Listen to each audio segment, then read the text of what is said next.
C'est une maison où le soleil recruant turc Tevfik Fikret a vécu entre les années 1916 et 1915.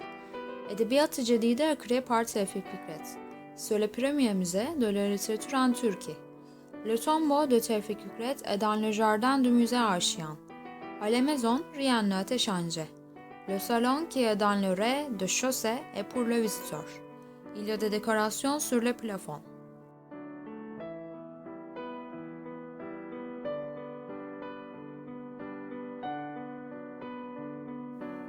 Il y a un portrait sur le mur dont le nom est 6. Ce tableau a été fait par Calife Abdülmecit. Il a offert ce tableau comme un cadeau à Tevfik Fikret. Calife Abdülmecit a été impressionné par le poème de Tevfik Fikret dont le nom est 6. Dans sa salle d'études, il y a un bureau qui a conçu par lui, une bibliothèque, ses déclarations et la porte qui ouvre sur le pont.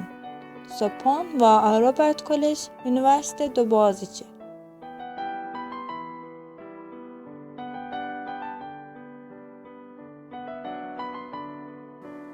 Le musée d'Archian se trouve à Archian à Beşiktaş. Le musée est dans un endroit très central. Il est ouvert de 9 à 16 heures tous les jours, sauf le lundi. L'entrée est gratuite. La restauration est faite par la mairie d'Istanbul en respectant son apparence vieille. Pour aller au musée, on peut prendre ce bus de fente de l'Université Galatasaray est situé. Cela prend 20 minutes pour y arriver.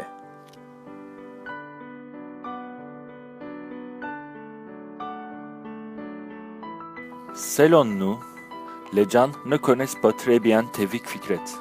Les gens le connaissent juste comme un écrivain, mais il adore plutôt peindre des tableaux. Et même, nous avions pensé qu'il y a beaucoup de poèmes là-bas, alors qu'il y a beaucoup de ce tableau. Cette situation nous a étonnés. Si Tevfik Fikret n'avait pas vécu, le lycée de Galatasaray et l'université de Galatasaray n'auraient pas été là maintenant.